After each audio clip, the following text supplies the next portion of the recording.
think about regularization. Okay, let's have a hire and fire policy, but then at least let us give some regular jobs to people. Let us make them stakeholders. Let us train them. Let us develop them. Productivity, when you talk about productivity, very important, crucial aspect of productivity is how skilled people are. Skill is a very, very important aspect. Today our education system is throwing out people who are unemployable. They don't have the skill sets. They are graduates, they are law graduates, but they don't have the skill sets. So, what is the government? The government is also trying to develop, but vocational education, skill set development is absolutely crucial. The graduates, the people who we churn out from our education system, they should be employable. They should have a higher level of productivity. Similarly, when they are with us, when they are in the organization has to look into their training needs, their skill development needs on a regular basis. That is very, very crucial. But the industry does not spend on the R&D, does not spend on the research, training requirements, skill development. Some of the industries, I'm talking about, some of the good industries which are following the best practices, they are doing well because they are taking care of these small aspects there. But I would request all the industries to look into these aspects carefully, have a fairer wage. Okay, if somebody is not productive, you throw him out. Well, good. If he is not working, he needs to be shown the door. But then he should have some kind of a social security. There should be a due process.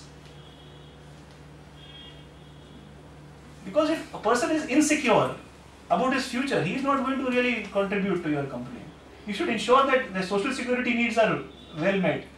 His present day requirements, he gets a fair wage. So these are very, very crucial issues which I think all of you can ponder upon, which we can develop upon. So these are the social issues connected with productivity. And other things was, like I said,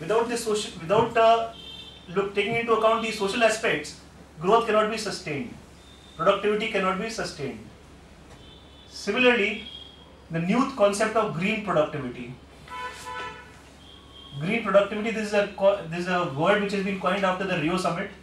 And after that, numerous conferences have been held. International regulations are there. Kyoto Protocol has come into the picture and all those things, where ecological considerations have to be taken into account while producing goods. As Arora Sahab said, that Europe does not accept goods which cannot be recycled. Now this is a customer's need. Customers are asking for it. You will have to take that into account. It's linked with productivity. Don't think it's not linked with productivity. It's linked with productivity. You have to if the customer requires an eco-friendly product, you will have to deliver it to him. So it is just not ecological consideration of the world. It's your own consideration. You have to deliver on that kind of product. Similarly, he will pay you high value for that kind of product. He is ready to pay. Your customers, European market, they are ready to pay you higher value for eco-friendly products. So we need to take into account, and as we are here, this is the land of or the Karma Bhumi, Janmabhoomi of Mahatma Gandhi. As he very rightly said, there is enough for everybody's need, but not for everybody's greed. The world has enough for everybody's need. So there is enough. You utilize the resources. Don't exploit them. And leave something for your future generations. So I think these were the main issues, social issues and the green issues connected with productivity, which I just wanted to share some ideas with you. I would again like to thank the Kutch Saurashtra Productivity Council for inviting me here and sharing my opinion with you. And I would like all of you to also come forward with your opinion so that we can also benefit in this regard. Thank you very much.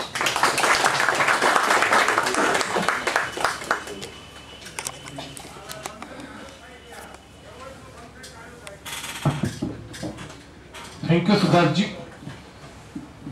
પ્રોડક્ટિવિટીની સાથે સાથે social રિસ્પોન્સિબિલિટીની વાતો કરી, government સેક્ટરની બી વાત કરી કે જો એમની services સુધારવામાં ના આવે તો ગવર્મેન્ટ સેક્ટર બી આના ભવિષ્યમાં સફળ થાય, અને પ્રોડક્ટિવિટીને સારી રીતે બધા સબ્જેક્ટ સાથે સાંકળી અને આપણને સારો એમના જ્ઞાનનો લાભ આપ્યો. થેન્ક યુ સિદ્ધાર્થજી. હવે આપણા કાર્યક્રમના અધ્યક્ષ શ્રી માનનીય શ્રી હર્ષુભાઈ દવેને ઉદ્બોધન કરવા.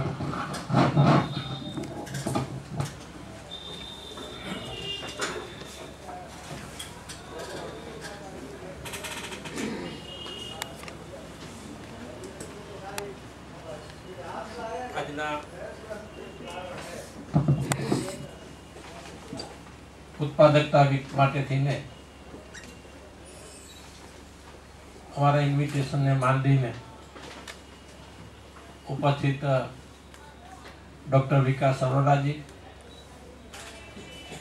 અતિથિ વિશેષ આરપીએફસી શ્રી સિદ્ધાર્થસિંહજી, હમણાં જ થોડા વખત પહેલાં આપણે ગુડ હાઉસકીપિંગ કોન્ટેસ્ટ 2013 કાર્યક્રમ કરેલો, એ કાર્યક્રમની અંદર આજે આપણે જે સર્ટિફિકેટ અને મોમેન્ટો ડિસ્ટ્રીબ્યુટ કરવાના છે એ માટે અત્રે વધારેલું. કચ્છ સૌરાષ્ટ્ર પ્રોડક્ટિવિટી કાઉન્સિલને હંમેશા મદદ કરતા આવેલા અને રાજકોટના આવા કાર્યક્રમના જે પ્રેમીઓ છે એવા ભાઈઓ અને બહેનો, હું વિચાર કરતો હતો કે ઘરેથી હોમવર્ક કરીને આવ્યો હતો, પણ એક હંમેશા એક જે બનતું હોય છે ને એવું જ હોય છે. ફરી વખત એક વખત કહું કે મને વજુભાઈ કીધું તો જ્યારે મેયર થયા ને રાજકોટના સૌથી પહેલા, એટલે વજુભાઈ કીધું કે હસુભાઈ કોઈ દિવસ આપણે અધ્યક્ષ સ્થાન કોઈ પણ કાર્યક્રમમાં ન લેવું. મેં કીધું કે તો કે એક વસ્તુ તો પહેલા વિચાર કરો, અધ્યક્ષો નહીં કોઈ દિવસ વહેલો કાર્યક્રમ છોડીને જઈ ન શકે, બાકીના બધા છે ગમે ત્યારે જવું હોય ત્યારે જઈ શકે. અને બીજી જે અગત્યની વસ્તુ એટલે તમે જે કંઈ તૈયાર કરીને આવ્યા હોય ને એ આગળના જેટલા બોલી જાય ને એટલું તમારે પાસે કઈ બોલવા છે. ખરેખર આજ મારી પરિસ્થિતિ એવી જ થઈ. આજે મેં વિચાર કર્યો હતો કે આજ તો ખૂબ બોલવું છે, એટલે હું ઘરેથી સાધારણ રીતે હું બપોરે થોડીક વાર એકાદ કલાક ઝપકી મારી જાઉં છું, આજ ન મારી. મેં કીધું ભાઈ આજ તો વિદ્વાનો પાસે બોલવાનું, એટલે મારી પરિસ્થિતિ હારી બહુ ખરાબ થઈ આવે. પણ કાંઈ વાંધો નહીં, અધ્યક્ષ છું એટલે સમાપન કરવું જોઈએ, કાંઈ બોલવું જ જોઈએ.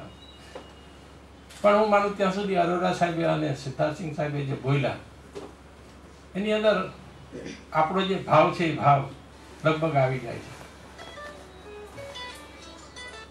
મને એક આનંદનો વાત એ થઈ આમે કે આજે સિદ્ધાર્થસિંહજીએ આપણને વેતન જે વસ્તુ કીધી આવે અને જે કોન્ટ્રાક્ટની વાત કરી આવે, તો ઘણી વખત અમે બધા સામે મારું કામ તો વર્કરો સાથે કામ કરવાનું છે,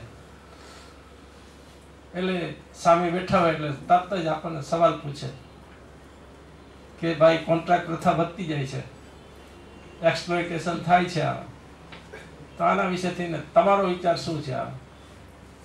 એટલે એને કહું કે મારો વિચાર બે રીતે કહી શકું તમને.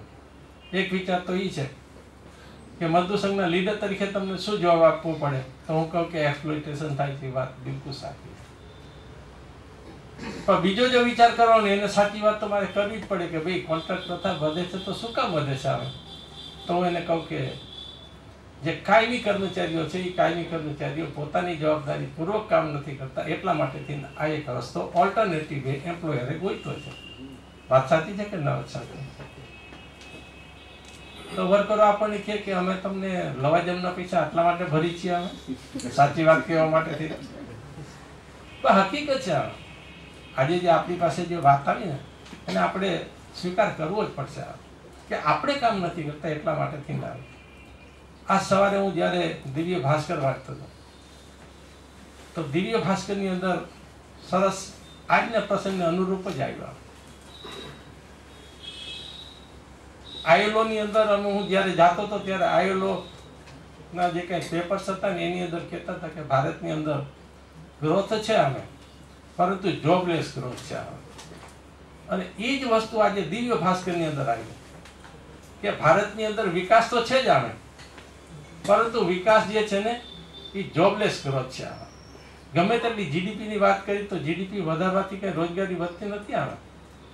પણ એને જે બીજી વસ્તુ કીધી ને, જે સિદ્ધાર્થસિંહ સાહેબે આપણને કીધી, એની વાત એને કરી કે આજે કાયમી જે કર્મચારીઓની પરમેનન્ટ જોબ છે એ પરમેનન્ટ જોબ ઘટતી જાય છે અને અસંગઠિત લોકોની જોબ છે, અસંગઠિત વર્કરો જે છે એ વધતા જાય છે.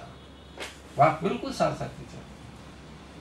રોજગારી વધે છે, નથી વધતી એમ નહીં, પરંતુ સાથે સાથે કાયમી કર્મચારીઓને રોજગારી નથી વધતી. અસંગઠિત અનઓર્ગેનાઇઝ સેક્ટરની અંદર કાયમી કર્મચારીઓ છે અનઓર્ગેનાઇઝ સેક્ટરની અંદર જાય છે. એટલે અમે અમારી ભાષામાં કહીએ છીએ કે ઓર્ગેનાઇઝ છે એ અનઓર્ગેનાઇઝ વર્કરો બનતા જાય છે. એટલા માટે થઈને જે પ્રોડક્ટિવિટીની જે વાત કરી, બંને વાત કરી, મને બહુ જ મજા આવી, બહુ આનંદ થયો. તમને પણ એની અંદરથી આપણને બધાને જાણવા મળ્યું હશે કે જ્યાં સુધી અમે આની રિયાલિટી આપણે સમજી નહીં અને એનો જો આપણે વ્યવહારની અંદર આપણા એટીટ્યુડની અંદર જે એનો અમલ ન કરી ત્યાં સુધી બધું નકામું છે આમ.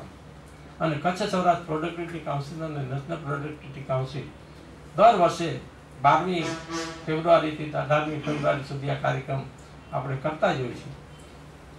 એક અવેરનેસ, એક જાગૃતિ આવે એટલા માટે થઈને એક પ્રયત્ન હોય છે. અને આ વર્ષનો આપણો જે થીમ છે તો ઉત્પાદકતામાં નવીનતા અને સ્થાયી વિકાસ.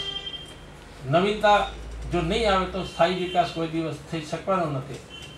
હમણાં જ મહાત્મા ગાંધી લેબર ઇન્સ્ટિટ્યૂટમાં ગયા અઠવાડિયે હું ગયો હતો ત્યારે મારી સામે પોસ્ટલ ડિપાર્ટમેન્ટના કર્મચારીઓ બધા ટ્રેનિંગ લેવા માટે થઈને આવ્યા, અમદાવાદની અંદર હતા. તો આ જ વિષય ત્યાં ચાલતો હતો અમે કે નવીનતા જો નહીં આવે, નવીનતા એટલે મેં કીધું કે અમદાવાદની અંદર 125 કાપડ મિલો હતી ને 125 કાપડ મિલો આજ લગભગ બંધ થઈ ગઈ છે. નરોડા બાજુ રિલાયન્સ શરૂ થઈ તો ત્યાં મોડર્નાઇઝેશન થયું, આજ એ મિલ ચાલે છે. પણ બાકીની મિલો કેમ બંધ થઈ ગઈ? કે પ્રોડક્શન જ્યાં સુધી ચાલ્યું ત્યાં સુધી લેવા પ્રયત્ન કર્યો, પણ નવી મશીનરી અને મોડર્નાઇઝેશન તરફ ધ્યાન ન આપ્યું એટલે બાકીનું બધું બંધ થઈ ગયા. જો નવીનતા નહીં લાવી, એની અંદર આપણે ફેરફાર નહીં કરી તો પછી પ્રોડક્શન અથવા તો પ્રોડક્ટિવિટીની વાત કરવી બરાબર. પ્રોડક્શન તો ચાઇનાની અંદર કરે છે, માસ પ્રોડક્શન છે, પણ ચાઇનાનું પ્રોડક્શન છે ક્વોલિટી જેવું નથી આવે. વાપરો અને નાખી દો એટલા પૂરતું જ હોય છે. તો માસ પ્રોડક્શન કરવાથી કોઈ ફાયદો થાય છે, પ્રોડક્ટિવિટી વધી છે, પ્રોડક્શન વધ્યું છે એનો નહીં, પણ જ્યાં સુધી ક્વોલિટી નહીં આવે, લોકોને સંતોષ નહીં થાય, સેટિસ્ફેક્શન નહીં થાય, ત્યાં સુધી બધી નકામું છે. એટલા માટે થઈને અમે બધા પ્રયત્ન કરી છીએ કે આવા જ કાર્યક્રમોની અંદર કચ્છ સૌરાષ્ટ્ર પ્રોડક્ટિવિટી કાઉન્સિલ આજે સપ્તાહ છે, સપ્તાહની અંદર અલગ અલગ વિષયો લઈને એક અવેરનેસ આવે એટલા માટે થઈને એક પ્રયત્ન કરીએ છીએ. અને અંતમાં આભાર દર્શન તો થવાનું છે, પણ એક વિશેષ આભાર દર્શન એટલે અરોરા સાહેબ અને સિદ્ધાર્થસિંહનું કરું છું કે એને અહીં આવી અને આપણને સરસ એવું માર્ગદર્શન આપ્યું છે. એટલા માટે થઈને કચ્છ સૌરાષ્ટ્ર પ્રોડક્ટિવિટી કાઉન્સિલ અને આપ બધા વતી હું એનો આભાર વ્યક્ત કરું છું. જાજુ બોલવું એ બરાબર નહીં, 7 વાગ્યા પહેલાં આપણે કાર્યક્રમ પૂરો કરવો છે. એટલા માટે થઈને વધુ ન બોલતા હું બેસું એટલે તાલી પાડ દો. પહેલાં તાલી નહીં પાડતા, કારણ કે તમે તાલી પાડો એટલે મારે બેસવું જ પડે. ધન્યવાદ.